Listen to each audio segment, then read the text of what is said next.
transects.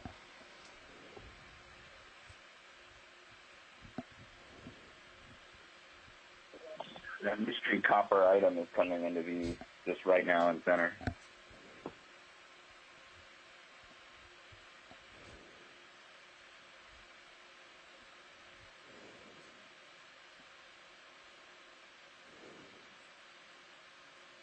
Archaeology team, given that extra half an hour, I'm sure you're all making notes. Let's Just figure out out a little what bit the and came up highest in altitude. priorities for close-in examination would be in terms of wanting to grab, the best imagery for later study. Got my hopes up there. Things that would not necessarily jump out looking down with the transect. Navigator instrument. I would say that octant would certainly be high on the priority list. Yeah, especially if there's any writing. The octant for sure, what looks to be the compass bowl next to it. Or a little bit more some than of the halfway ceramics. On the this little collection right here around the brick pop. It seems like an awful lot of brick just for something to set a stove on. I know, I was thinking that. There's also, you see those round discs that are just near the octant at the end of the tile as well. It'd be interesting to see. That is a really large tile. But we're seeing far more of it now, Jack, than we did before, and the amount of brick is certainly greater extent than we thought a few years back when we were looking at the Alvin footage. It could be that the brick is related to cargo. One of the other thoughts that we had even back then was the question, particularly given that we had what looked to be the edge of a large iron, it could have been a pot, was whether or not this is a small coastal whaler with a tri-work.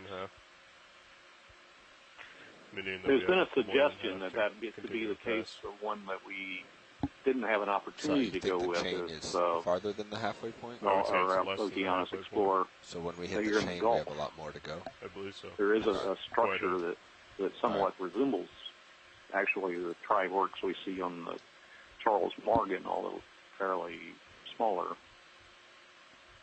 but also accompanied by a large amount of brick. It doesn't look like the kind of other just marine ship stoves that we've seen on other wrecks here. Yes. So that would be interesting if that were the case. I would like to propose maybe the very last action we do is chase down the end of the anchor line. Right. That'd be a good idea. It may just disappear in the sediment that people are knowing. Have time to map it.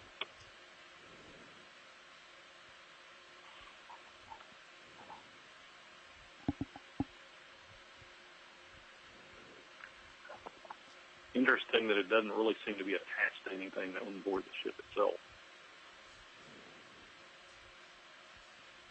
Isn't it's also interesting the chain is that right before the end of it, it seems to take a very sharp angle and then sort of slightly curves off to the side. And most of the chain you'll see as you're going back the other direction is laid out very straight when you're going to the other end of it. Right.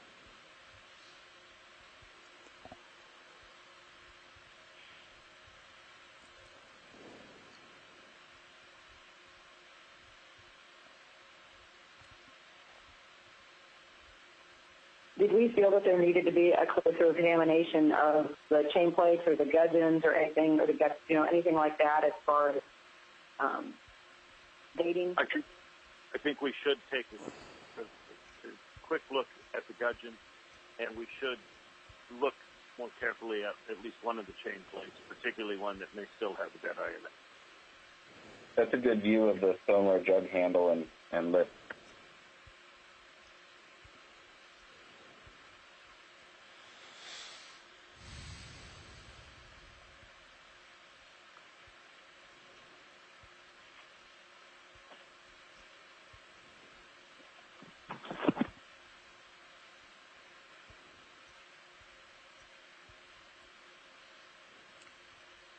Yeah, so I think that's a good example where, you know, if I was in auto altitude, I would have come up quite a bit and changed this camera swath versus just staying in auto depth. You just fly right over it, and each track line kind of maintains the same amount of swath.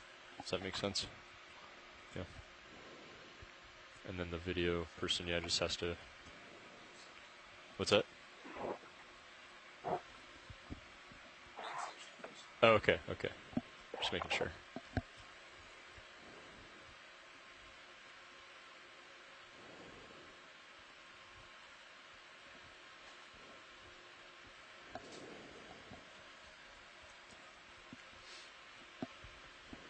Amy, did that little white bottle look to you to be an ink bottle?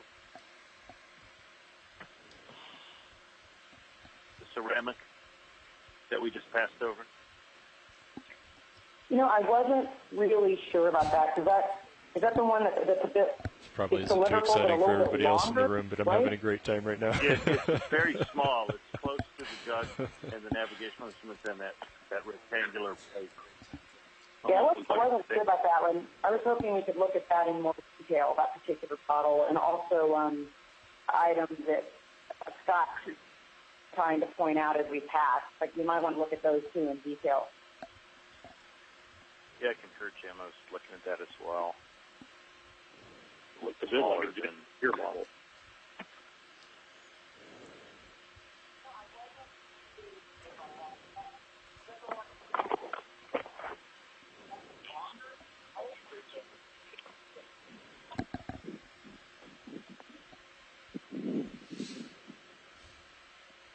Are the lasers out of the camera view? They're off. They're still on. Oh, they're on. You should turn them off, but I think we're just tilted down far enough that it's like hitting the drawer or something. Yeah, I definitely don't want those on.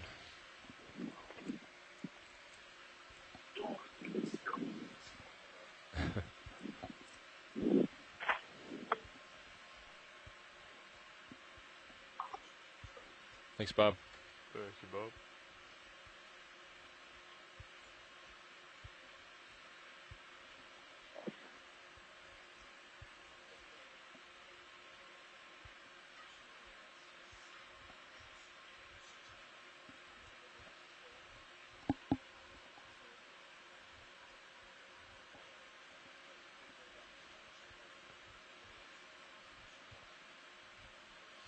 Be interesting to see if it has a little pouring lip on it, closer to it, that bottle.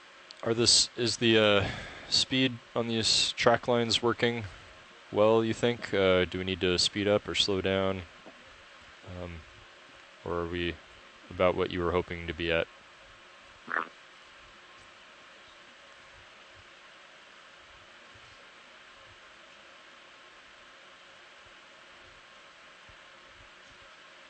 Should copy that, shore side.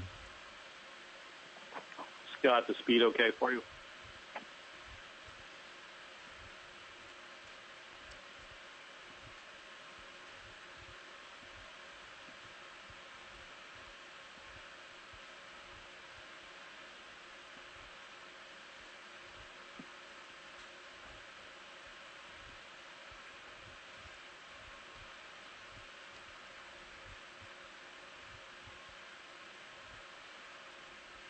Scott, any comment on speed?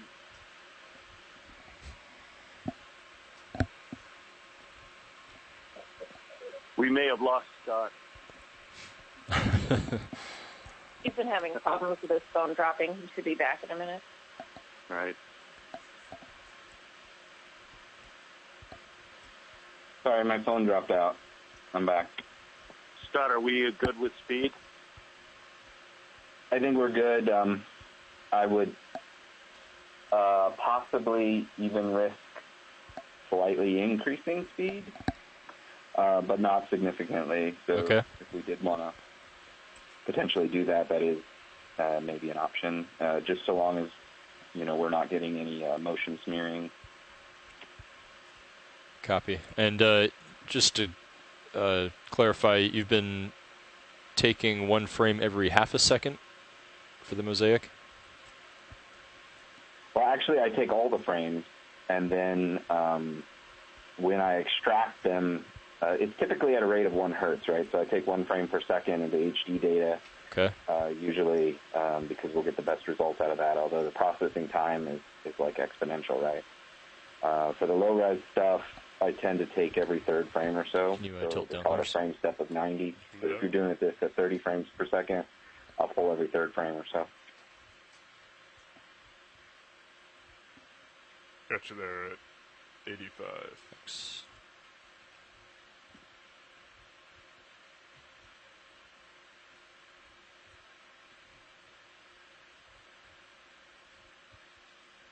Yeah, by doing every frame per second, you end up with dense point clouds in hundreds of millions to approaching a billion points for any particular model. So if any of the scientific partners have an Agisoft PhotoScan software license or a viewer program, we can always transmit those point cloud data sets to you rather than having the rendered down etch file versions for public use sent out. So please let us know if you ever want copies of those products and so on. I have you there at 65 degrees. Copy. It's an odd angle for that chain to fall at, or to rest at. Where is that kink in it?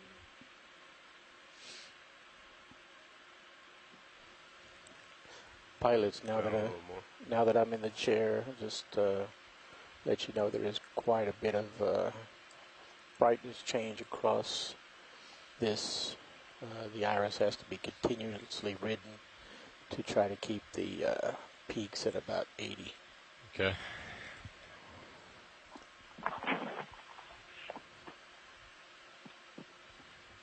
I know Okeanos wanted a resource management sort of video and some audio to go with that. We've covered private consultants with search. We've got Bohm Bessie. I think we're missing NOAA and their role, and we're missing the universities and their research component and other contributions to the protection of archaeological resources. So does anybody want to talk on those?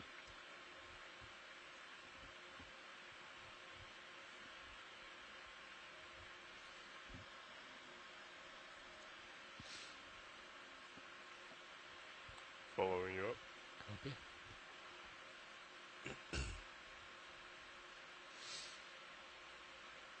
Do we have anyone from the North Carolina Maritime Community? Maritime Museum? There at 60. Copy. Starting to go a little faster.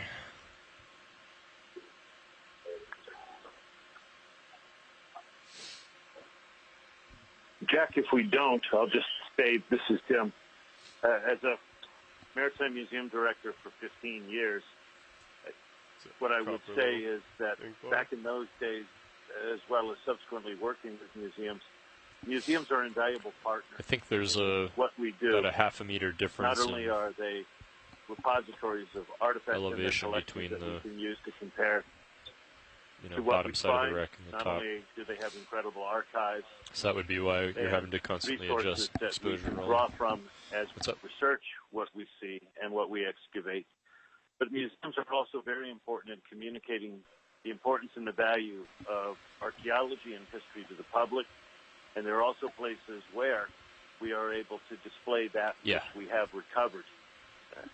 One bottle was recovered from this site during the dives a few years back. I think there's about a half meter difference in elevation between the sides of the wreck that I'm going across right now, North Carolina which is why Maritime Museum, and they have treated it you're so having that to it doesn't constantly fall apart adjust exposure. after its long immersion in the salt water. But they've also documented it and analyzed it. So on the side I'm on now, it's going to tend to be brighter, and then it'll tend to be darker when I go the other way. For that bottle.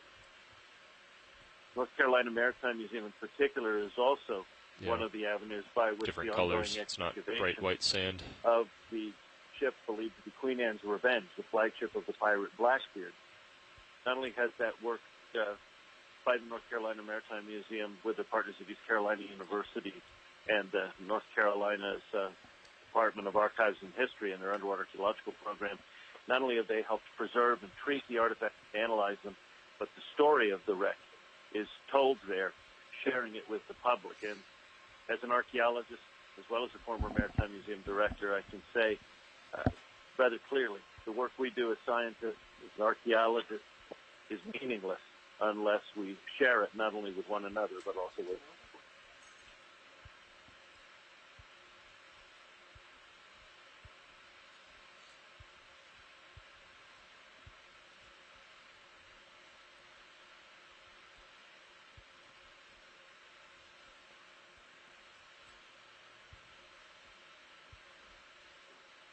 Anybody want to talk about the conservation work for collected artifacts and the university's sort of general contributions to that, the different programs around how they support our mission?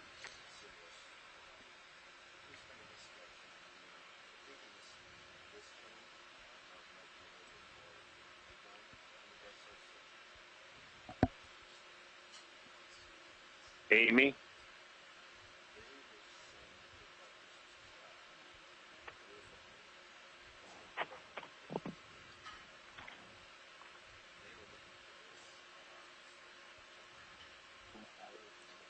I'm trying to organize my thoughts on that.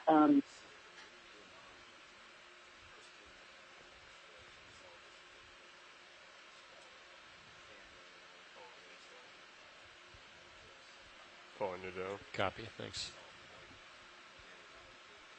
Are we heading over part of an anchor stock right now? Dead-eye chain plate. Thank you.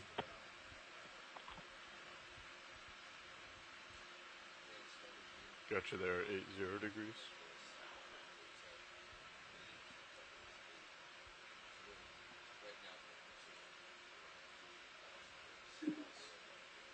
If you look at the chain plate, while it looks like it has more of a flat bar, it actually appears to be two pieces, two separate rolled bits of iron that come around in a loop. Basically, it's one iron bar which has been looped around the wooden deadeye. Again, consistent with an earlier 19th century date.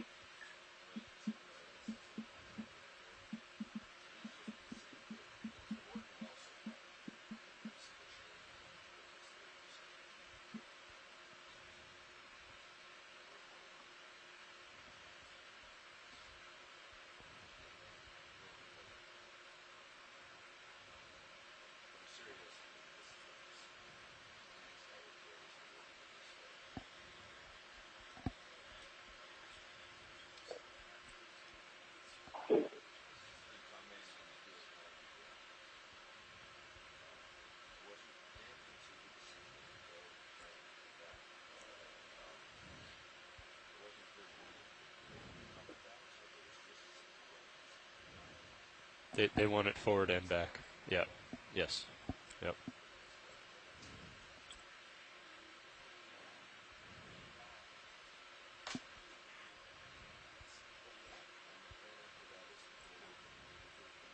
So for our team, our science team, for folks that are just joining us, would you give us a little bit of background about what we're doing and where we are today?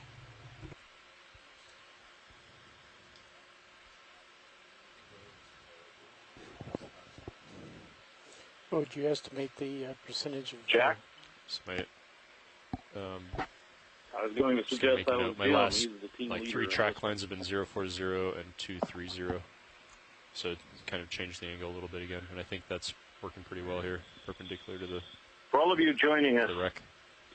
We are a multidisciplinary crew of scientists, oceanographers, remotely operated 220, sorry, 040 and 220. Archaeologists, 180 off. ship's crew, yeah. Operating off of the NOAA ship Okeanos Explorer, some of us on board, others ashore, coming to you via satellite and through the magic of telepresence-enabled exploration, and in this case, archaeology. What we're looking at is an early to maybe mid-19th century sailing vessel which lies off the coast of North Carolina, Lake Ridge, in several thousand feet of water. What we are currently doing, working with the team from the Global Foundation for Ocean Exploration and the Okeanos Explorer crew, is detailed video mapping of the shipwreck so that our colleagues from the Bureau of Ocean Energy Management can develop a detailed three-dimensional depiction, map, if you will, of the shipwreck site that we can then use as a base for further study. In many ways, the archaeology that we're practicing here is not that different from what you would see on CSI on television. If archaeologists and the other scientists are detectives, the first thing we do when we walk onto the scene is touch nothing and take very careful observation. How everything lies on the seabed gives us hints as to where it came from the original vessel, depending on how things shifted as the ship went down, or in some cases, if the ship went more or less straight down, came to rest, and then gradually was consumed. I'll explain a couple things I've been doing to you, too, just so you know. I'll tell Josh again, but the speed I'm going at now is about right, which we believe is balanced to help stabilize don't want to go too much faster than this. Or I was going slower earlier, which is better for the data, but we don't want to run out of time, right? So when I'm using the mission view to kind of, and it drifts over time, but it's a good, it gives you a good reference for what your previous track was when you're setting up for your next one. And worms and other. And then when I'm making my turns, so like right now I'm at the end of my track line, I put in auto XY, and I'm in all autos, and then I make my turn in auto XY, and so there's a little bit of current that's pushing me to port right now, so it's going from northwest to southeast, so you put it in auto XY and it prevents you from drifting while you turn 180. So obviously turning such that you take the turn and the tether out each way. So turning starboard here and then port the other way. Of what might happen. And my track lines have been roughly like 040 in one direction and 220 in the other. Only be able to determine roughly what time it was built or zoom what and time focus it went are set. down and perhaps where lasers what are off. Going to Videos just they're just adjusting exposure. Iris. But that will only try come to from the maintain documentation we're constant doing, not exposure. through the recovery of but the light bars and everything are set, so we're not going to change those. In case of archaeological recovery, we do that rarely, and only if something right. is going So to you'll notice more I get to the end of the information track in a line, laboratory, and because the camera's that facing decision is forward, not when I made turn around in generally auto when we do XY, a project like this I'm at too the far onset, or too but close to only the wreck, after right? further study So and what the I've been doing is development just of turning what we around call a in auto. research plan or a design Then I that come will out of guide auto us in XY and I back up. inquiry. And It's you expensive basically to you want to recover have objects like as well because they've been on the bottom for a long time. you want to have They've like a undergone few changes seconds in of the just sediment, undersea and that environment, allows them to map which like would the make surrounding them essentially fall apart or disintegrate if brought to the sediment surface. with It's the not wreck in the treated model. laboratory. Using that so you know the Right. overlap. So Right. the best record we will have will be you leave what auto we are heading in currently for your doing. transect? I leave to our auto colors, heading in, yep. which is this three-dimensional Auto map, heading and which auto will be depth. I've been available flying for people between to 0.8 see meters and give you a and sense 1 meter of just altitude, what remains but flying in after auto a ship depth has been so on the that it bottom doesn't for like some bounce 200 or more around years, as we go which over is little roughly bumps on the when we wreck. think the time was. So when like the this is a vessel may good have gone place down. to start. You're The far other enough thing away to from the wreck remember is where that we're while going to get we a are few seconds of scientists and we never are too far away from this just realization, sediment. what we are looking at most likely does represent more than just a bad day at the office for the people who were on this ship. This may be a vessel that was working along Dan, the coast. I know you guys are recording navigating some just settings over outside there the making Gulf Stream, the Great SOP, Ocean Highway off our so on coast. that last Caught in a turn, storm, it may have gone and try down. to take it out of may have auto caught fire. and There may have been a continue number to of things that adjust. happened to put the ship on the Auto bottom. helps to buffer those The thing to moves. remember So is that we're history back into is auto very and I'm much the continuously story of adjusting the all auto. of Good. us. Yeah, we definitely want to It's not get famous video ships or station even SOP famous included people. on It's that. everyday folks so you want telling to about add their that lives. to... And in the I'll case probably of ships just like have you this, these were the vessels write me a most few likely notes and I'll in the type it up and size you can check and it. stage that represented We'll try to stream of capture what commerce, the video person is doing rise as well. of America, its connection to one another and our various ports, trading items such as cotton or iron or hide or any number of other things that help build our economy, build our communities. Perhaps it's even a fisherman working out there and bringing food home. And in that, the other reminder for anybody that goes off to work, particularly on the sea. You have to go out, but you don't necessarily have to come back. And if that's the case, while we may never know their names, you've done that this already. discovery may mark the final So I got to turn answer, around 180 and I in got to do some the way, exact same track to in what reverse. happened that left And our then families when wondering he some gets 200 back to years the other ago, side, then why he'll Dad shift over or a their little brother bit. or their husband never came home. And you shoot for like 60% overlap. So, 60 to 80% overlap. I've been doing about 2/3 overlap. Well done, Jim. Each direction. Hey, Jim, did you see that ceramic with the pattern on it? The one that was sort of cobalt blue. Yeah, we're not doing the chain yet. If we have time at the end, we might try to do something with that. But we're basically just going out far enough to make sure that we get the surrounding area. This is kind of the diagnostic. Go ahead. No, I was asking, did it look like it also had, almost like it had a screws on the bottom of it, like something with, like it had a brass bottom with screws attached to caps to? Yeah, it looked threaded. Yeah, but that may just be a trick of the light. That's something we probably want to take a much closer look at. Yes, and just on the opposite side of that, when we made the pass by earlier, there was something that looked. We passed it 3 or 4 times, and I keep thinking it looks like it was made of silver. It's a small container. It's smaller than that blue one we just looked at.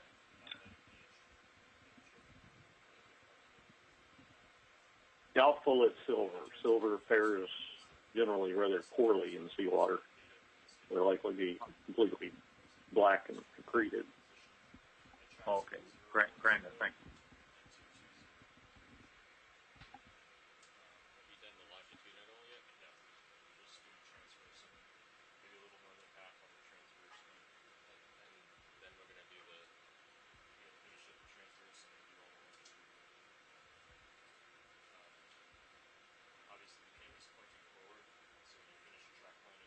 Just wanted to check on remaining bottom time.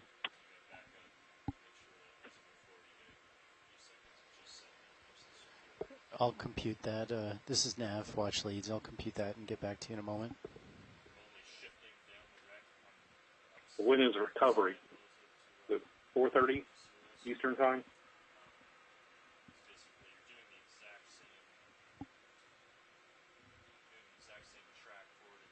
Nav is calculating that, and he'll be letting you guys know shortly. Watch leads. We have 194 minutes of remaining bottom time.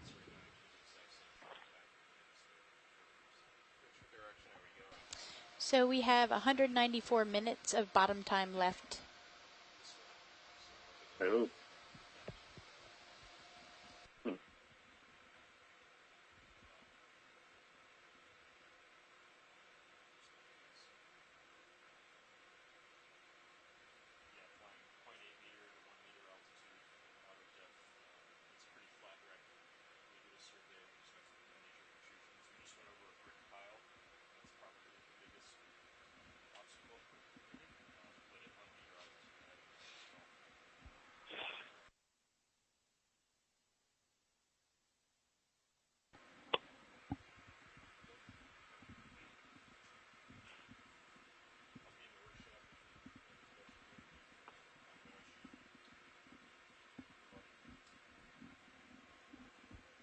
This is a question for our science lead.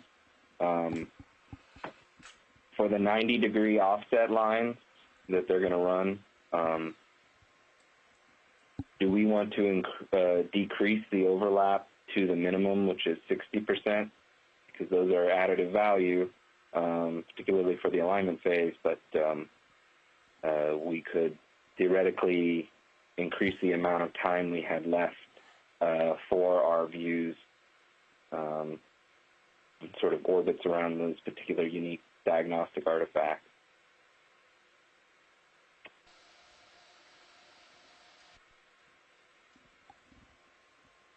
Well, what are we sacrificing by doing that? Well, you're going to lose some of the detail on the edge or side views from that perspective, but I think it'll be minimal data loss overall, and you'll lose some of the quality in the precision of the alignment. But overall, I think it'll be minimal.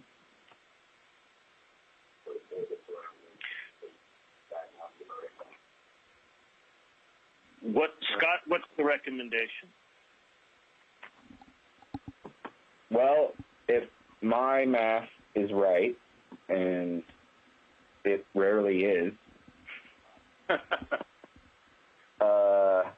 It's looking like we're going to have 20-something minutes left at the end. If we're decreasing the number of cross lines that we have to do, it should shorten the 90-degree offset mapping time by approximately 20%. So with that in mind, you'd have closer to maybe 45 minutes at the end, if I'm even in the ballpark. Are you comfortable with that, Scott? The question is to y'all, what's going to be the most important use of time? Do we need more time is the real question to look at the number of diagnostic artifacts we have. Well, I guess it's more than a philosophical question. I think I'm very keenly interested, as I know many of the rest of you are, in the most accurate characterization of the site using the modeling that you've done and the ability to make inquiries from that, as you guys were just doing with 15377. If that is still possible, then we can refine it, and we have a little more time if we shave this a bit, as you're suggesting, to do a little more close-up looking, particularly at different angles at some of the diagnostics. Then I'm fine with it, but I don't want, even as one of the leads, I don't want to make that call alone. I really want to hear from other folks, particularly those of you on the team from Bohm and Bessie, in regard to this.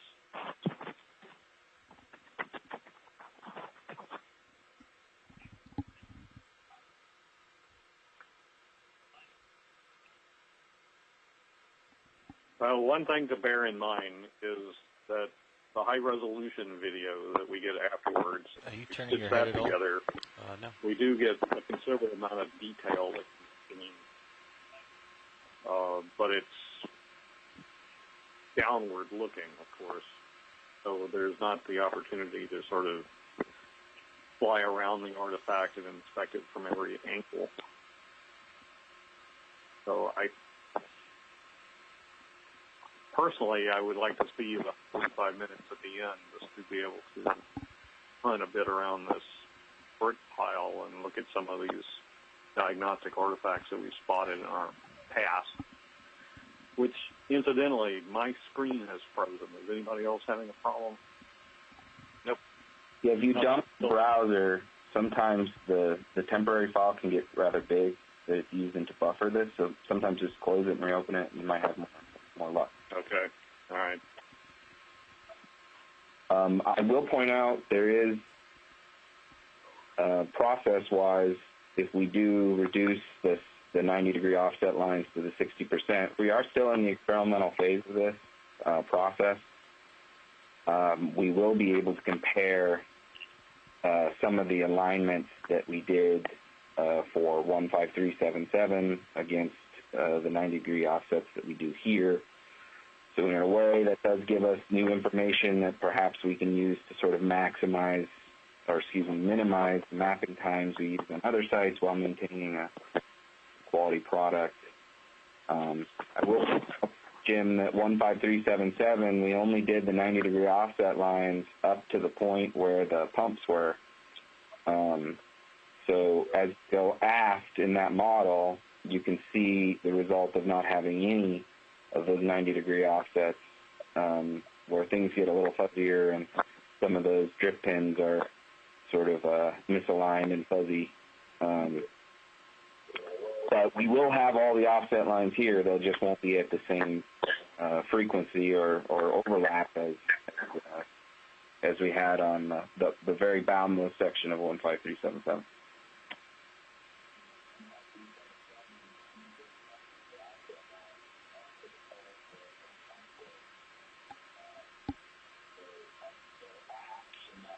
The only other question I'm going to ask is that we have less resolution in terms of skipping the structure and elevation on this site than we've had previously with Monterey Rector, say 15377.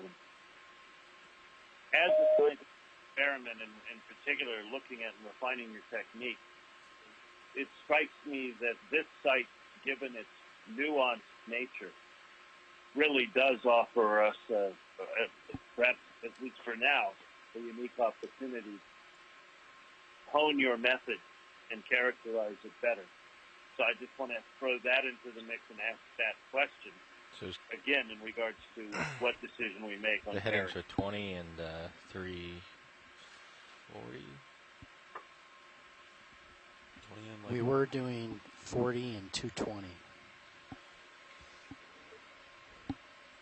So, Scott, do you think, given the nature of this site, that it is more advantageous for us to keep it to 20 minutes at the end and continue to mow it this finely, given that this is a very nuanced site? Or are you... Alignment's going to be more difficult on this site than 15377. So the more detailed, the better? Yeah. But it all comes at a cost of time. So that's where we're weighing, our snap zooms and orbits are going to be very limited if we finish this. Well, back in 2010, when we were mapping Titanic with the AUVs and the ROVs, we had to make a call. And that call was we could sacrifice some of our mapping to spend more time, looking at some very specific things and doing some instrument recovery for one other experiment. We made the call at that stage to just continue mapping because the baseline of everything we were going to do subsequently was going to be based on that map. I'm very keenly interested in seeing the further refinement of your technique and moving it forward. The more we learn, the more we do this, the practical time on the bottom, working with the ROV teams, is only, I think, going to make this better.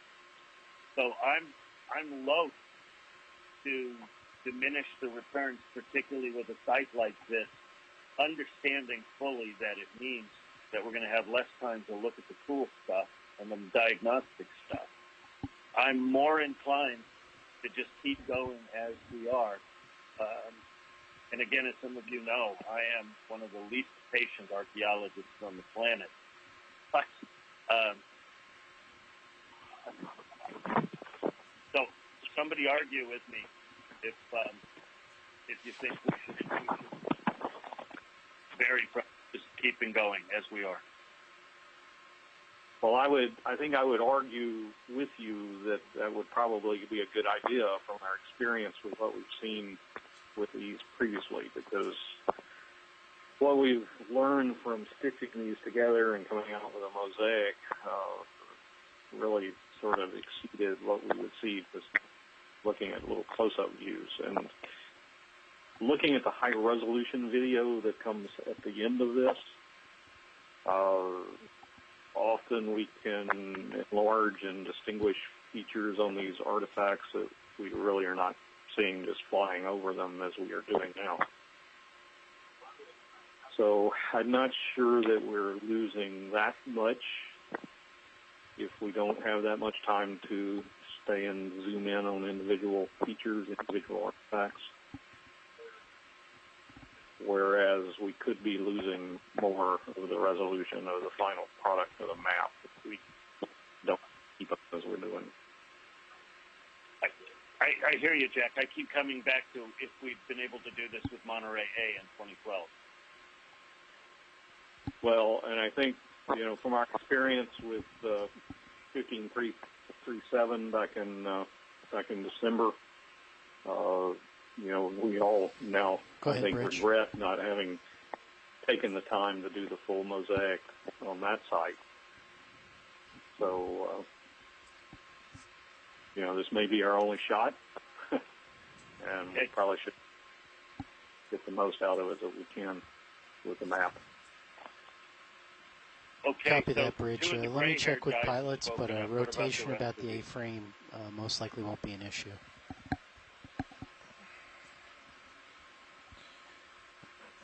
All right, thank you, I Bridge. agree with you. I think the detail that we get out of the Orth mosaic, in many ways, is sufficient to be able to do that up-close analysis of a lot of these artifacts. Bridge, Nav. You can go ahead with whatever It is sort of rotation delayed you gratification. like, as long as it's about the A-frame. But it's well, that's why Scott's in the office and is planning on starting it today. Losing fingernails by the minute. Thank you, Bridge. Do you want a video perspective for the general public?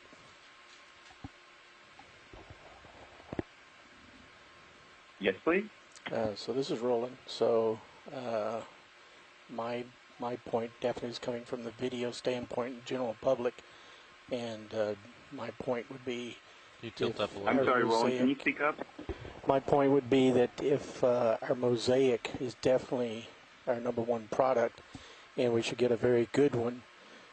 Beyond that, once we definitely know we've got enough data to make a high-quality mosaic, to definitely get some good close-ups and detailed of the artifacts, because that would be something you'd include with this data so the general public can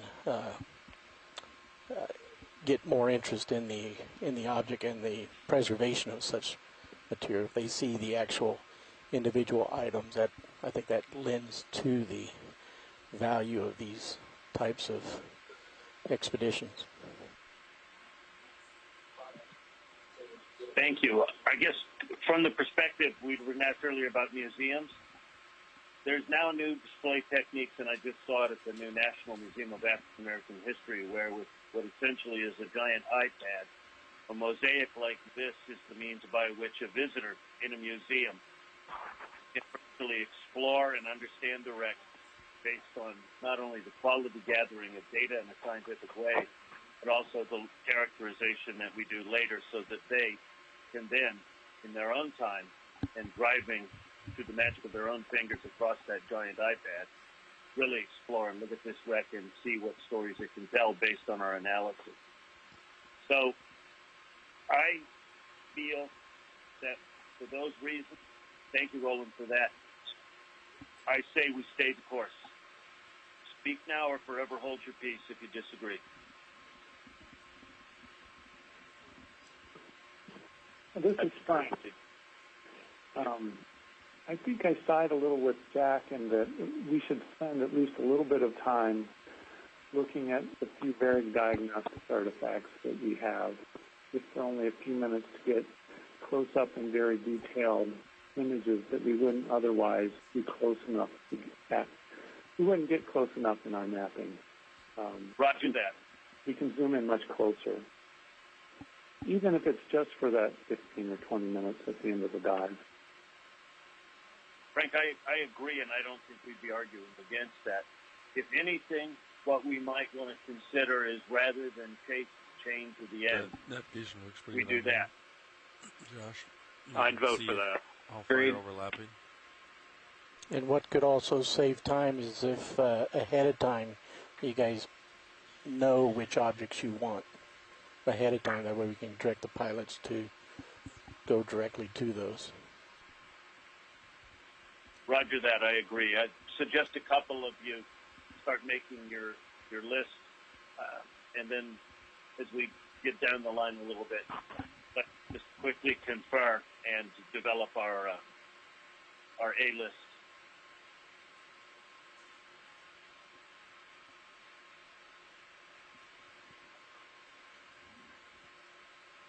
So anyway, Scott and ROV team, that's the call. Continue on your course. Very good.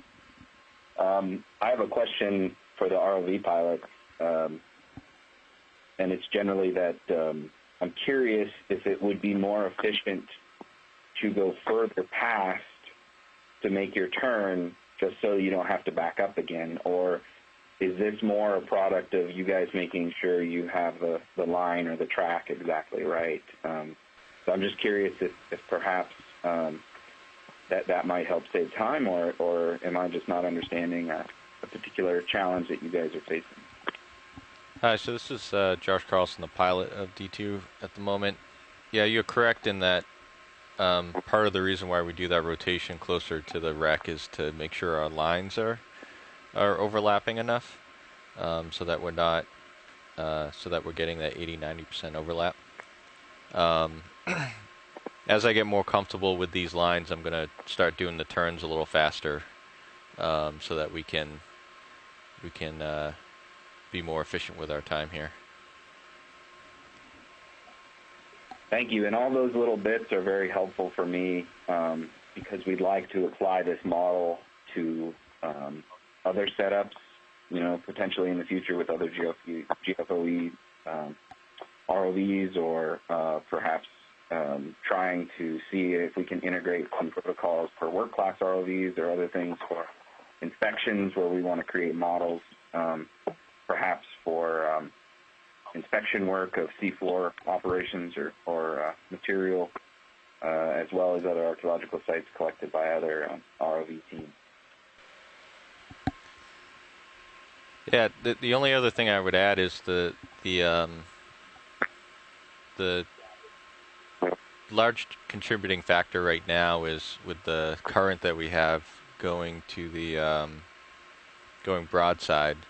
It makes it very easy if I were to come in without seeing the wreck to be way off on my line. Our navigation's only so accurate going off of DVL and USBL at the moment. If that makes any sense. No, absolutely. And in fact, I've made some efforts to try and import the USBL data into PhotoScan, but the deeper we get, the more error is introduced as far as positioning, and I found that sometimes it can introduce, in some cases, too much error. So far, we have not been integrating the positioning data into the development of these. We've been doing it optically and coming up with pretty much a better result. Also, it seems to matter the order in which the photos go into the machine to help it understand relationships a little better. Mm-hmm. And the way you guys are collecting these very systematically and a consistent path seems to make the software engineers very, very happy. The other thing you might want to look at is you might get more accuracy out of the DVL data, but that's going to drift over time also. So, but that might be something to look into. Yeah, I was kind of toying with the idea a little bit of seeing if there was a way to get a very consistent or a higher accuracy position on one point and maybe each corner, mm-hmm. From which you then could extract a higher confidence position point to use as an alignment starting point at 4 corners, which the 3D data seems to like having 4 reference points that are a little higher confidence. Yeah, what I've seen done also is taking a fix at a specific point at the very beginning with the ROV stationary, and then you do your mosaic and then go back to that exact point. So then you can reference all of whatever you use to estimate your position. You can then reference back to you can do your estimate and then look at where your estimate figures where you ended and then where you actually ended to get a sense on your error. Benchmark. Yeah. Yeah, there's still a ton to learn on how to optimize this sort of stuff, so thank you for sharing that. Yeah, no problem.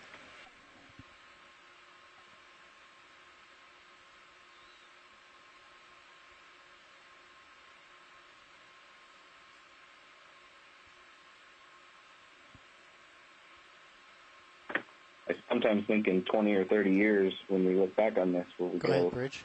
Shucks, why didn't we do it that way,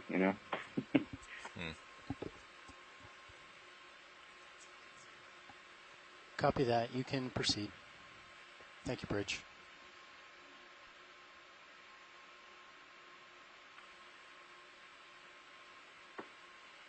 For the biologists, something exciting. There's a new experimental feature within the way meshes are generated for photogrammetry, which reduces the number of triangles necessary to overlay the mesh, and it's called visibly consistent mesh generation, which is specifically for biological features or plant-like features, corals, that sort of thing that are being mapped, to have a much more precise outline of the general shapes and an overall increase in the accuracy of those modeling techniques. So in the near future, some of the biological features or biological communities, if you ever wanted to do 3D mapping and modeling with that, we may be able to assist you. We do have a study upcoming at the Flower Garden Banks National Marine Sanctuary to take some mapping passes over those study site areas to generate 3D models and look at how those pinnacle trends and corals on them are changing over time, so that we can revisit those same locations, map those same sites over again, and measure how those habitats are changing over time. That sounds like a great advance in the technology. Was that Scott talking? I haven't recognized voices yet. Yeah, it was Scott. Okay. Cheryl, unfortunately, is at lunch right now, so she didn't hear that. So we might want to revisit that discussion when she returns. But having that high resolution plus the spatial recognition of each pixel basically is great news, and having that change detection capability. It's going to fundamentally change the way we do, even shallow and, of course, deep sea research whenever change is a significant factor. Mm-hmm.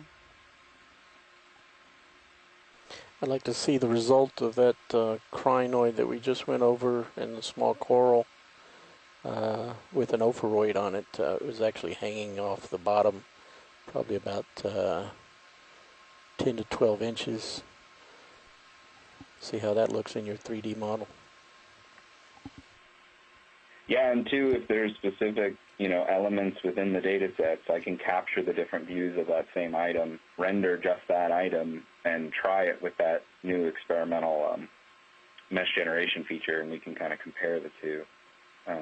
So if there's elements or products like that, let me know.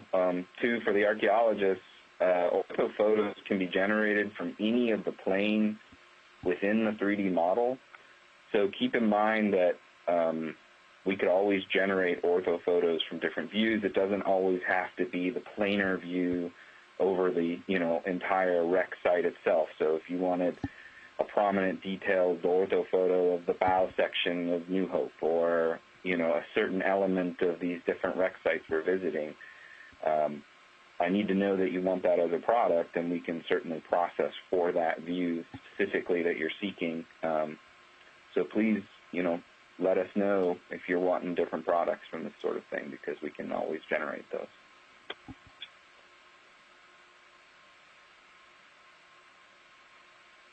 How accurate is your measurements as far as physical size? Are you able to extrapolate that from your final data set? Yeah, and we'll use some of the laser scale measurements that you guys do in the earlier passes as well as the later ones to incorporate a scale into the model.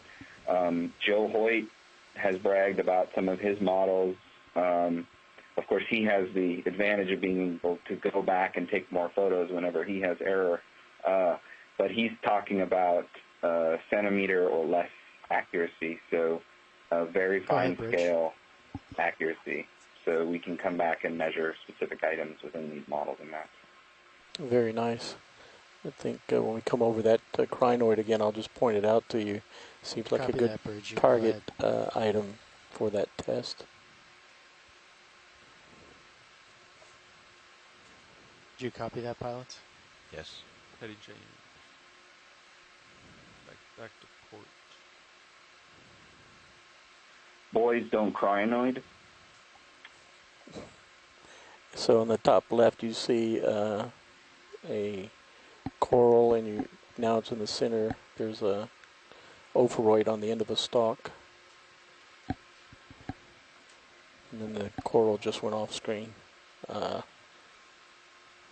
at 3304 on UTC clock.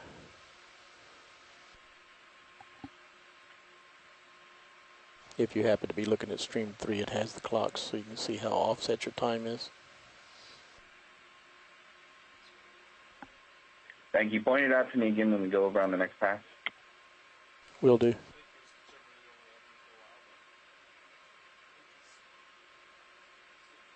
Also, disadvantage for biology is if any of your items are moving and they change from screen to screen or moment to moment, some of that movement can be confused. So like on 15377, you'll notice in those orthomosaics and some of those models, slice in half eels and other things that that move are of course confusing alignment.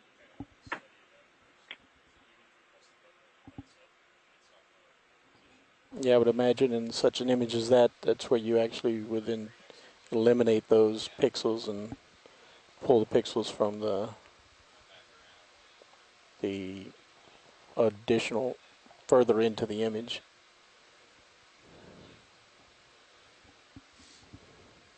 Photo selection is critical.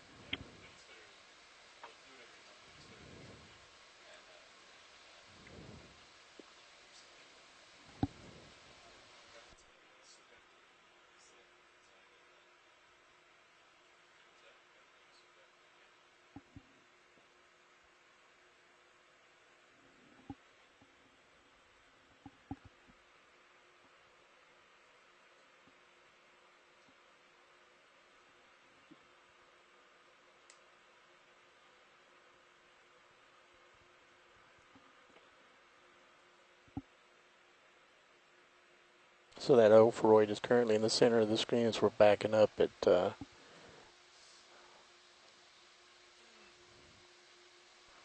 16:35:09 UTC.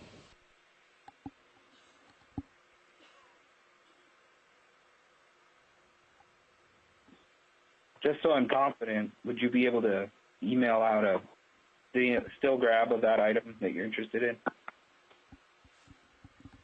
Yeah, I can I can take a photo of it with my phone as we pass over it and then send it off to you, the ones I'm referring to. The one thing, of course, that's very clear, coming back to our earlier discussion, is that blue and white ceramic most definitely, I think, is going to be on the list as something we want to look at from different angles. Yeah, it almost seems to be like tapered ridges. The base. Or it could be the top.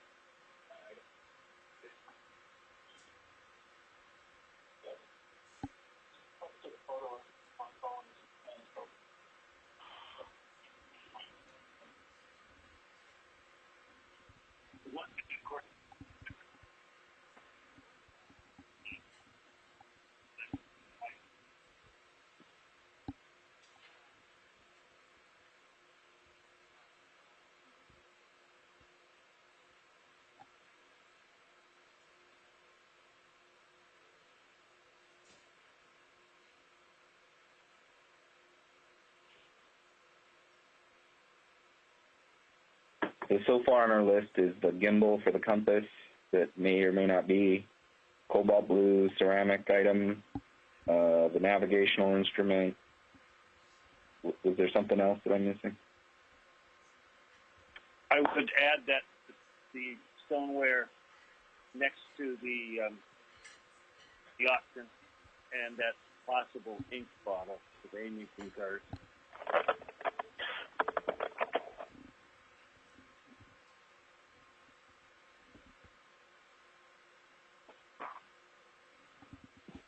There's also that curious brass object you saw, Scott. Yeah, I have no idea what that is, but that's sort of near the chain plate, I think. Is that right? As we were coming over the brick pile.